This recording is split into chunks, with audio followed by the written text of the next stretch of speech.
हवा को खुशबू मुबारक, फिजा को मौसम मुबारक, दिलों को प्यार मुबारक और आपको हमारी तरफ से ईद मुबारक।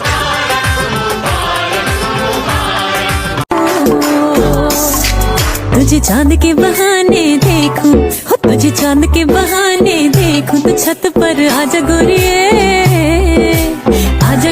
সবাইকে ঈদ মোবারক। আজ ঈদের দিন বলে কথা, কত মানুষ কত খুশি, কত বাচ্চারা কত খুশি, তাই না? কাজে মেয়েরা আমরা আজকে অনেক ব্যস্ত হয়ে যাব। আজ কত গরুর প্রাণ চলে যাবে, তাই না? বিসমিল্লাহির রহমানির রহিম। আসসালামু আলাইকুম। আমি আবারও বলছি সবাইকে ঈদ মোবারক। আমার এই ভিডিওটা আমি চাঁদ রাত থেকে শুরু করলাম। সারাদিন খুব ব্যস্ত ছিলাম, রোজা রাখছিলাম, তারপরে ব্যস্ত ছিলাম। ফেন্নি, সেমাই আর রোস্ট এগুলো আমি রাত্রে রান্না করে রেখে দিয়েছিলাম। সকালে আমি খুব ব্যস্ত হয়ে যাব সেটা আমি জানতাম। কাজটা আমি একটু আগাই রাখলাম। সব কাজ তো আমার, তাই না? সব কাজ তো আমারই করতে হবে, তার মানে আমি একটু আগাই রাখলে আমার একটু ভালো হবে। তাই সব কাজ সেরে তারপর আমি রাতে ঘুমালাম। আর রাতে ঘুমাইতে আমার অনেক দেরি হয়ে গেছিল। সকাল সকাল ঘুম থেকে উঠে বাসার কাজ সেরে আমার যেতে হবে গ্রামের বাড়ি, মানে আমার শ্বশুর বাড়িতে যেতে হবে।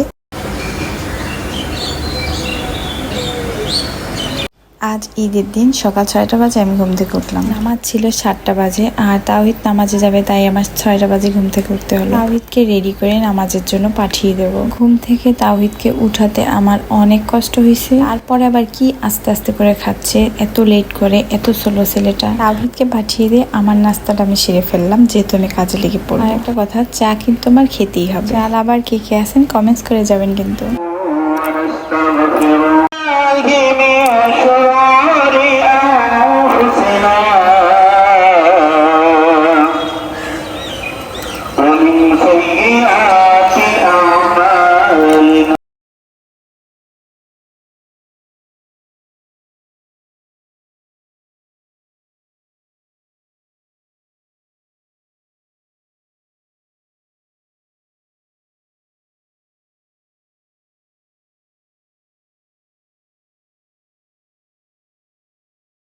बहुत मुबारक हो। अल्लाह आपको ऐसी